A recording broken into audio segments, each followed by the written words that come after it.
But today, every single Senegalese don't want to see Morocco going further than it. I'm not even talking about winning the World Cup, just going further than the Teranga Lions. What happened after the final and what is happening every day, the reaction is clear in Senegal. They think they won the final on the pitch, so they are African champions. Simple as that. There is more ambition in this team compared to obviously 2002, and even compared to the last World Cup. They feel like they built a strong team.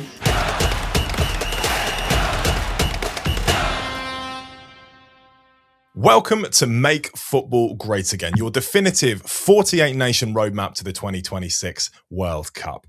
I'm Harry Brent, and over the coming weeks and months, we're profiling every single nation heading to the tournament this summer to find out more, not just about the teams, but about the countries, cultures, and fans involved. And hopefully, we'll uncover a few little stories and secrets along the way too. Today, though, we're covering Senegal, and I'm thrilled to say that we're joined by French and African football expert Babacar Diarra, a man who's covered several Africa Cup of Nations tournaments in the flesh. Babacar, thank you so much for being here. Welcome to the show. Comment ça va? Ça va bien. Thank you for the invite, Harry. And I will need to say it in Wolof. Nagadef, you need to reply Magnifique, but I know you're not ready. So it's a way to welcome you to the Senegalese culture. Yeah, my French is not good. I'm not sure my Wolof will be anywhere near as accomplished.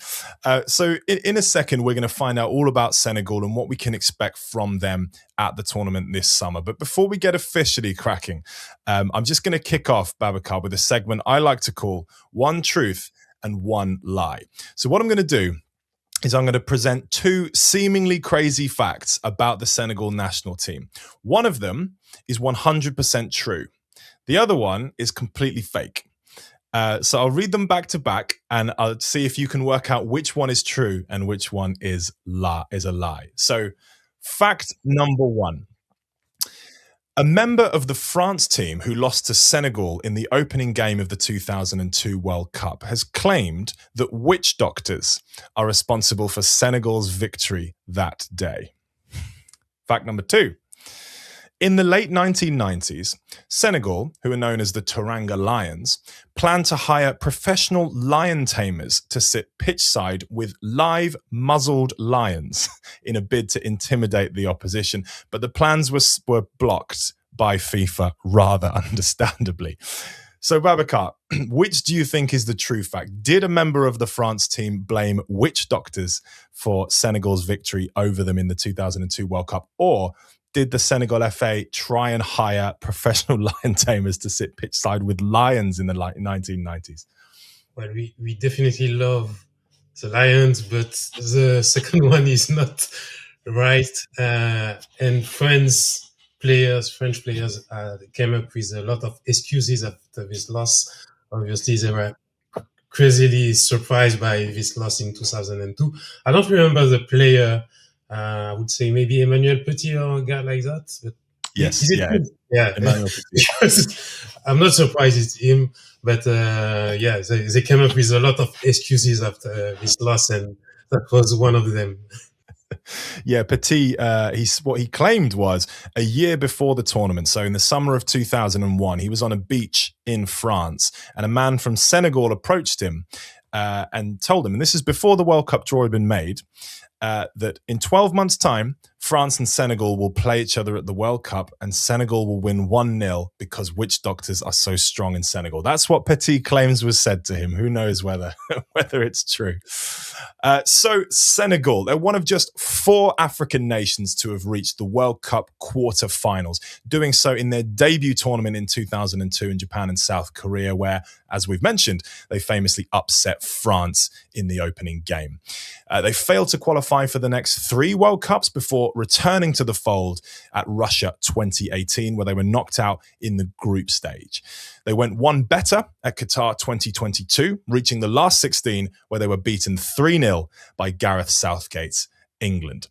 This summer, they're in Group I alongside France, Norway, and Iraq. And guess what? They face France on the opening day again. Might we have another upset on the cards? Well, before we learn the answer to that question, I just want to begin, Babacar, with a section we call the travel log. So before we talk players and tactics, I just want to get to know a little bit more about the country, the culture, the history behind the Senegal national team. So first of all, I'm going to put you on the spot. Who is Senegal's footballing GOAT? Who is the greatest Senegalese player of all time? Harry, I need two answers for that one. There is a self-proclaimed one and the obvious one. I imagine you know who is the self-proclaimed one. He played in UK a few years ago, El Hadj Diouf. That's the one who is obviously proud of himself. And if you meet him, he will tell you that he won 2 African Ballon d'Or without even forcing it. That's his lane, his phrase. And he's definitely the first GOAT of Senegalese football. He brought the team to the world in 2002. He played for Liverpool, even if he wasn't doing great there. And he was the biggest star at that point of the national team.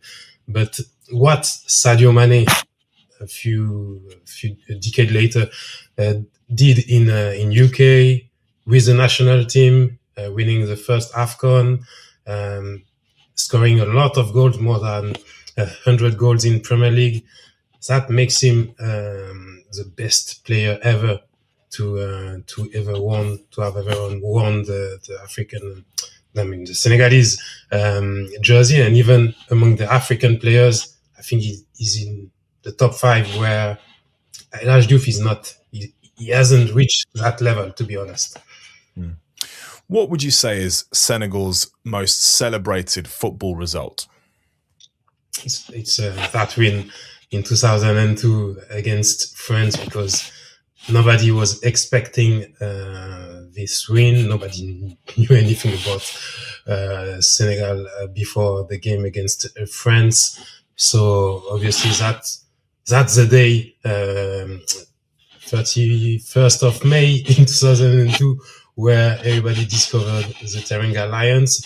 It's still a date that is celebrated back in Senegal, not like crazily, but people think about that win every year. So yeah, that's the most famous win ever for the Teranga Lions. If Senegal get knocked out at the World Cup this summer, who is the one country fans would hate to see lift the trophy? That's something that is quite new. Back in December, I wouldn't say that, but today, every single Senegalese don't want to see Morocco going further than it. I'm not even talking about winning the World Cup, just going further than the Teranga Lions. What happened after the final and what is happening every day, if you look at the socials, if you look at even in France with the diaspora, when you see people from both communities, that final changed everything between the two countries. Even recently, there was an African Cup of Nations for teenagers, and there was a semi-final between Senegal and Morocco. Senegal won, a real beat down, and people were celebrating another win against Morocco. So it's really a new rivalry right now in Africa. I think the two teams are really great. I hate what is happening between the two communities right now. I hope it will change, because the players, they are not really beefing between themselves. Yeah, so for context, for those who may not be aware, what Babacar is referring to is Senegal were crowned AFCON champions in January, beating Morocco in the final. But the result was controversially overturned some weeks later due to Senegal players briefly walking off the pitch during the match in response to a VAR controversy. Just on the subject of that, because that's been a massive story in African football, in international football. What's been the reaction in Senegal? I'm guessing people are furious. Are they still trying to challenge the overturning of that result? What's the reaction been like? So the federation went to the Court of Arbitration of Sport.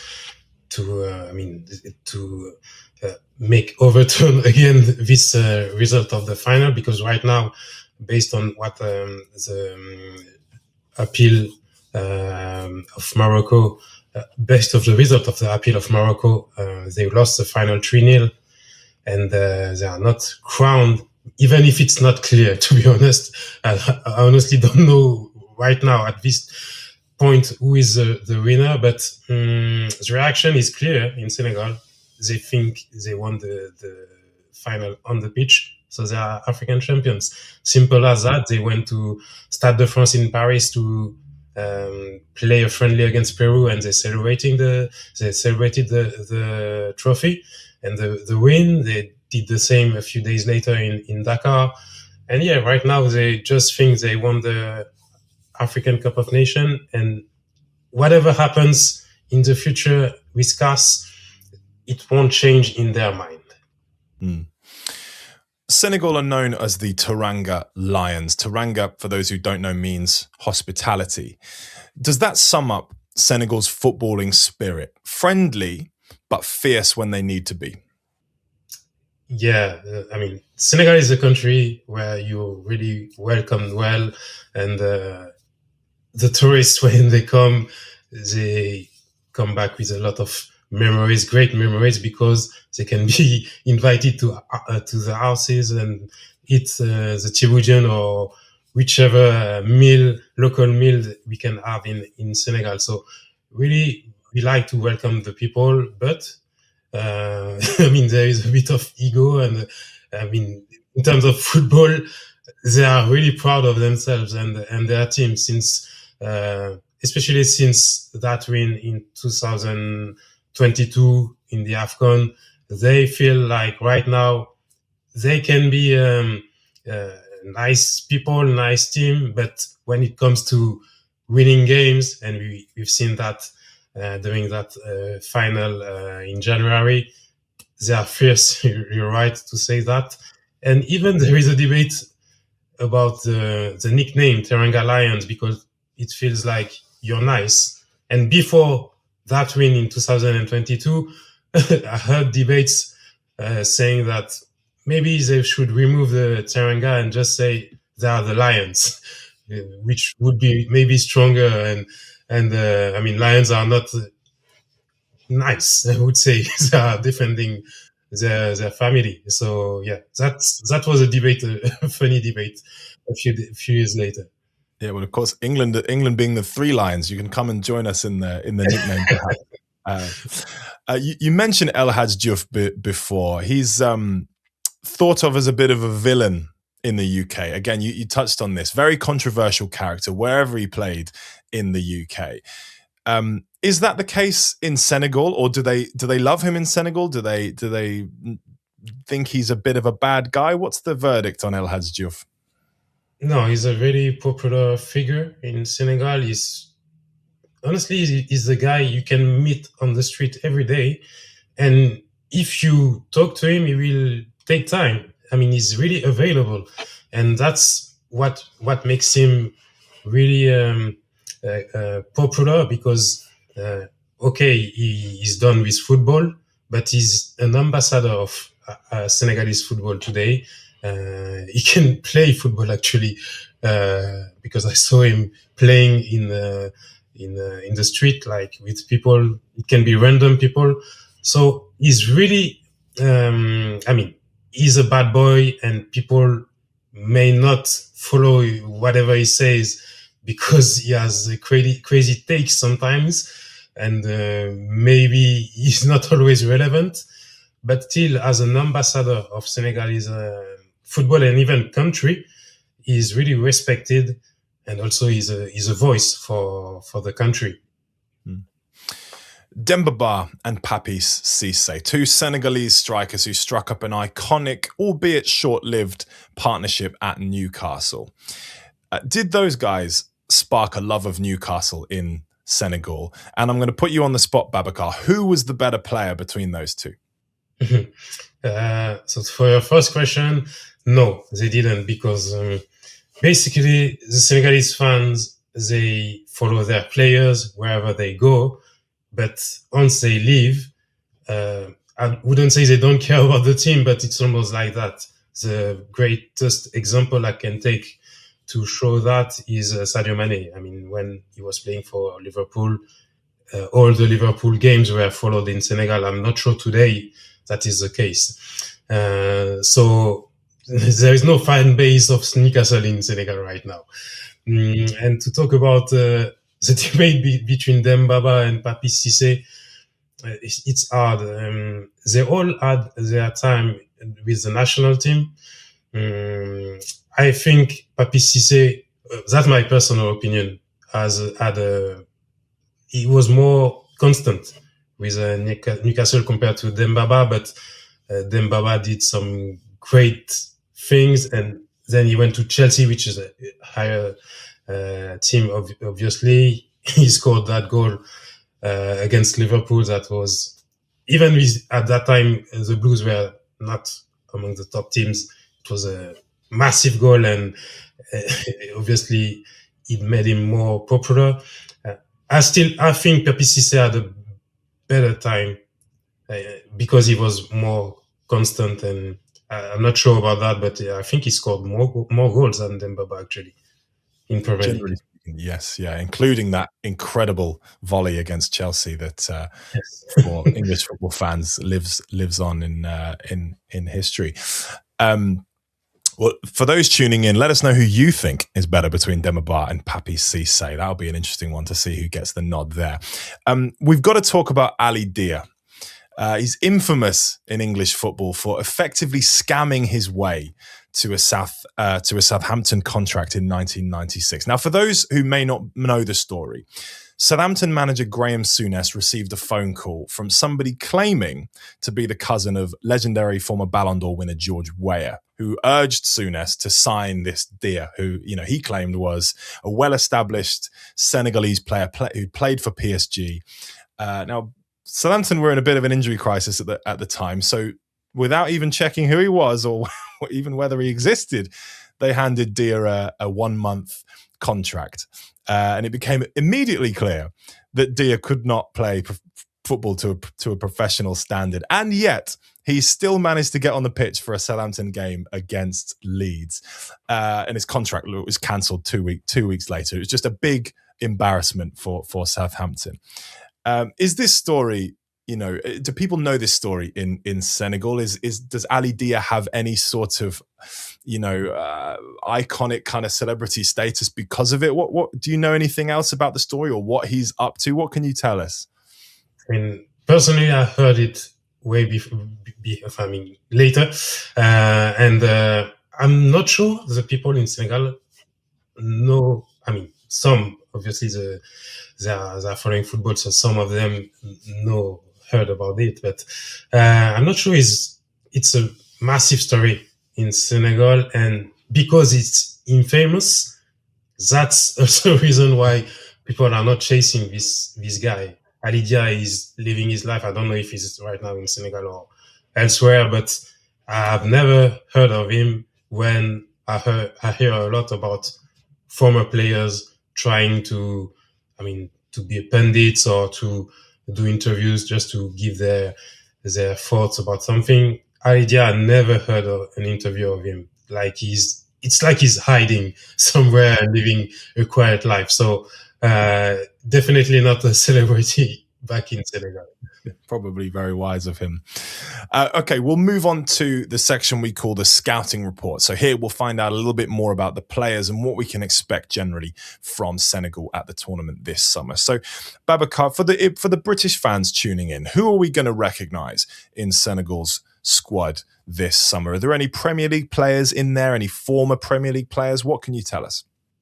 Well, we'll have a lot of former famous Premier League players from the back to the forwards. Edouard Mendy, who is now in Saudi Arabia, who is going to start unless something happens to him. He's still the main goalkeeper of Senegal. He did actually a great AFCON. You have Kalidou Koulibaly. And for him, I don't know. He's at the end of his career with the national team. Mamadou Sarr, who is not doing great with Chelsea, but before he arrived in London, he was doing a great season, whether it was in France and during the AFCON where he played the final. I think he's pushing Kalidou Koulibaly away, so that might be tough for Koulibaly to start, but let's see. And then you have the Toffees, Iliman Ndiaye and Idrissa Gana Gueye. You have obviously Sadio Mane, who is now still in Saudi Arabia, but he's a starter. From what I know, that's not going to change. You have Nicolas Jackson, who is the main striker. He's not playing a lot with Bayern Munich. I think he's trying to be the be the main striker of the team, but he hadn't make it so far. So let's see what happens. Some players are pushing behind. I don't know about him, but let's see. Do you feel like this summer, on the subject of Nicolas Jackson, could this summer be make or break for him? He's expected to return to Chelsea, even though there is a buy option in his loan agreement with Bayern Munich. It doesn't look like they're going to activate that. So he's coming back to Chelsea, but whether he stays there, who knows? Do you feel like this World Cup could be a big chance for him to prove to himself prove to the world, in fact, that he's capable of being the player he promised to be? And then on the other side, if he falls short, perhaps it could signal that maybe his career is not going to be as what we thought. Well, if we look at his season with Bayern Munich, we know he won't be able to start for the last game. So definitely he's thinking about the World Cup and how he can bounce back after his year, which is like a transition. I don't know if you say that year for him. Like he knew he had a chance to play for a big team, but as a substitute to Harry Kane. So he definitely couldn't show a lot during this season, and in his mind, he still thinks he's a great striker. So if he can show up during this World Cup and prove that he's a great striker, he might go to maybe not a team like Bayern or Chelsea, but a Champions League team. If he fails, then I'm not confident about his future, to be honest. Who is Senegal's talisman at this for this tournament? Well, you mentioned Nicolas Jackson. There's Sadio Mane, who's still knocking around, even though he's into his 30s now. Who's the man they're going to be looking to sort of fire them to glory, in whatever shape glory may take this summer? I will take two guys. Iliman Ndiaye is the one who is supposed. I'm saying supposed because I'm still waiting to see that, to take over the team. Sadio Mane is the leader of the team, but he's at the end of his career. Iliman Ndiaye is supposed to be the next guy. I don't think he has the shoulders right now to do it. He doesn't. He's playing well, but that's it. He's not decisive and he's not scoring enough. Then behind, there is this young guy of PSG who did the opposite. He had maybe half an hour during each game during the AFCON, and he played without breaks. He showed up, he scored, he assisted. So Ibrahim Bay right now I think he's going to start during the World Cup. He showed that he's ready for it. He's not playing with PSG. He's actually going to be either loaned or sold.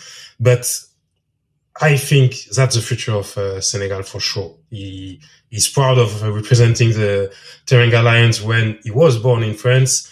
And he's definitely ready to show up. In the group, Senegal will be facing two of the very best strikers in the world, very best strikers of all time, in Kylian Mbappe and Erling Haaland. What are their plans to deal with them? You've already mentioned Koulibaly, being the defensive rock, but also coming to the end of his international career, perhaps. Mamadou Sarr, another name you've mentioned, is the kind of young gun potentially going to fill Koulibaly's shoes. What are their plans to deal with those two strikers? Can we expect those two players, Sarr and Koulibaly, to start together? What can you tell us? So that's a tricky one because Senegal is a team that is used to play, to own the ball for the most part of their games. And now you're mentioning France, where obviously they like the ball too, which is new because before, and I know a lot about it, Didier Deschamps was more cancelling the game in a way, like he was leaving the ball to the opposite team. And yeah, that's actually an interesting thing. How will Pape Thiaw, the head coach of Senegal, will play those teams? I just want to reply to you to take the example of the game against Brazil that happened in November in London. Senegal tried to play and they couldn't make it, and it wasn't a great Brazil. So I think right now Pape Thiaw doesn't actually know how to play France because that's what I said. He's not. He hasn't been in this situation before to face a big team apart from Brazil, but still, I don't think Brazil is a great team. He's among the top 5 right now, and that will be quite new for the Senegal national team to play against a really bigger team and to leave the ball to them. Sadio Mane forged an iconic partnership with Mo Salah at Liverpool. Although he did have his problems with the Egyptian. There was a little bit of tension at times.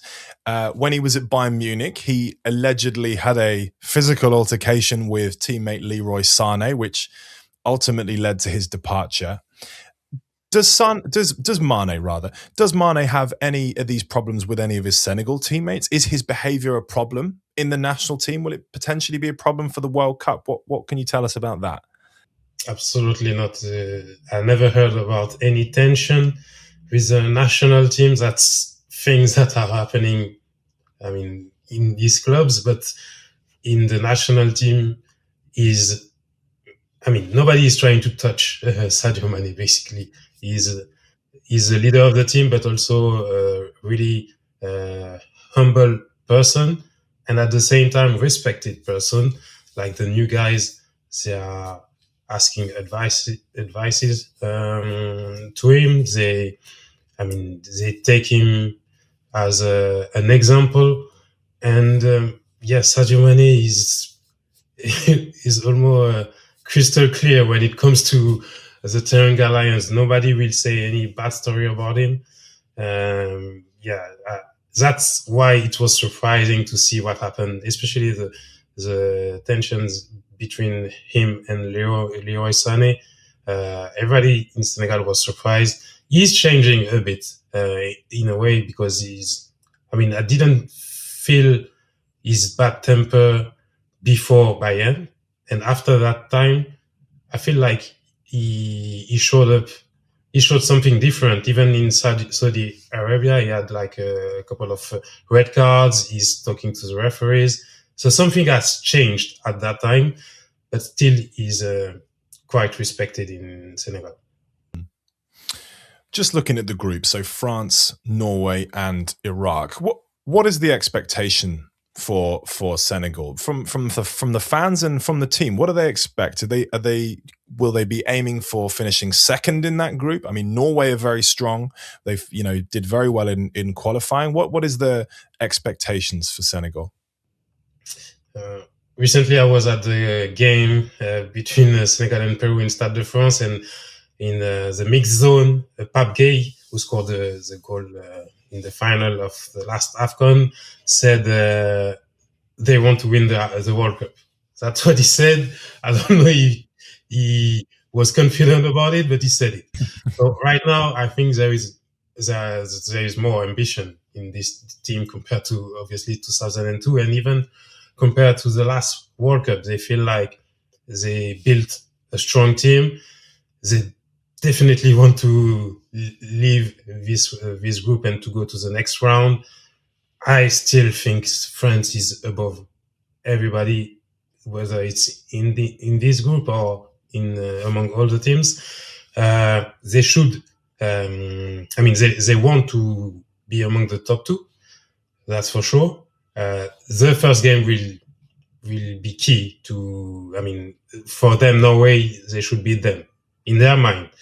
I still think Norway is a strong team, but in their mind, France, well, that's the toughest game, obviously. But then they should beat Norway in their mind, and obviously Iraq, which is one of the lowest ranked team in the competition. So that's an obvious one. Manager Pap Chow, you've already mentioned him. What is the verdict on him? Are fans confident that he's the man to manage this, what is an incredibly talented squad that Senegal have? Are fans confident that he's the man for this tournament?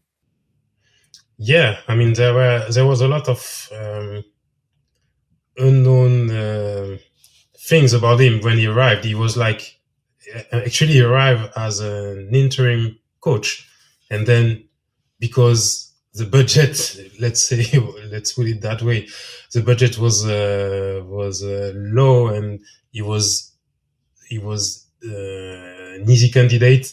Then he stayed with the national team. So now he won the AFCON. He showed up with decisions that were really key during the competition. I think he proved that he's ready to take this team far. Tactically, he brought something that wasn't happening before with Aliou Cissé. The team is playing, in terms of ambition, they played with a lot of confidence. They like to attack, which was quite the opposite with Aliou Cissé. So the Senegalese, overall, they are happy to watch the national team. What wasn't happening before? There is no, at this point, there is nothing against Pap Chow. Everybody is proud to have him as a head coach, and I wouldn't say he has pressure to bring that team far in the tournament. If you could turn one England player Senegalese for the tournament, who would you pick and why? Oof. Let me see. Let me think. I don't know if Senegal England as a player as Iliman Ndiaye. You have also some great technical players, but I think Iliman Ndiaye is special in terms of his dribbles, and he's fearless. He likes to play one-on-one with any player. I don't think Bukayo Saka, for example, is like that. I wouldn't say Bukayo Saka is Iliman Ndiaye is better than Bukayo Saka, but I feel like they have a different aspect, different profile. Yeah, different profile, and the fearless that I see on Iliman Ndiaye when he's really showing up, that's something that is insane. And what about the other way? If you could take an England player into Senegal's team, who would you pick? That's an obvious one. I'll go back to what I said earlier. The issue of the Senegalese national team since a few years now, they don't know who has to be the striker. During the AFCON, there were a lot of changes in this position. Nicolas Jackson, he started with a brace, then he disappeared. Then they had to Pap Chow had to put Habib Diallo, who is a good player, but he's not at the World Cup level. That's for sure. Even if he probably will be in the squad, he's not ready for the big games. When he will face France, I'm not sure he will be ready for the test. Harry Kane, you put him in the Teranga Lions, the team will be so different, obviously, if it happens. Yeah. Right, we'll just wrap up with some rapid fire questions and then I'll get your controversial prediction for the World Cup. So, Babacar, I'm going to put you on the spot again. Who is winning the 2026 World Cup? I think France will win it. They have Kylian Mbappe. His season is over with Real Madrid like 2 months before the competition, and he wants to win the Ballon d'Or. I think he's a great leader in the French team. They are so strong in every line. I mean, for me, that's the biggest favorite of the competition. How does Senegal get on? Where do they finish? I would say quarterfinal. I don't know if they can. Yeah, I mean, I hope for them they win against Norway, which should be key to have maybe an easier round of 16 game, and then maybe they can push for 2 more games. Then you have a lot of stronger team in the tournament, so they can go further because on one game, I think they can beat everybody. But do they have the depth in the squad? I'm not sure about it. Who's winning the Golden Ball? So the best player at the tournament? Kylian Mbappe. Kylian Mbappe, who is always ready for the World Cup. He played 2. He was the best player. I mean, we can say whatever we want about Lionel Messi and his last World Cup, but I think Kylian Mbappe was the best player of the tournament before he was 18 or something like that. And he was the best player. He will be again. I have no doubt. Unless he's injured, I have no doubt about him. And I think I know what might be coming, but who's winning the Golden Boot at the tournament? The top goal scorer. I mean, he can be the best player, but not be the Golden Boot. Erling Haaland is scoring a lot of goals. I mean, I don't know. That can be. I'm just trying to think about another team that can go far, and why not Harry Kane, actually? Even if they don't, England doesn't win the competition, he might be able to score a lot of goals before the elimination if it happens of England. And finally, to wrap us up, what is your controversial / outrageous prediction for the tournament? I think, honestly, that Algeria can win the opening game against Argentina.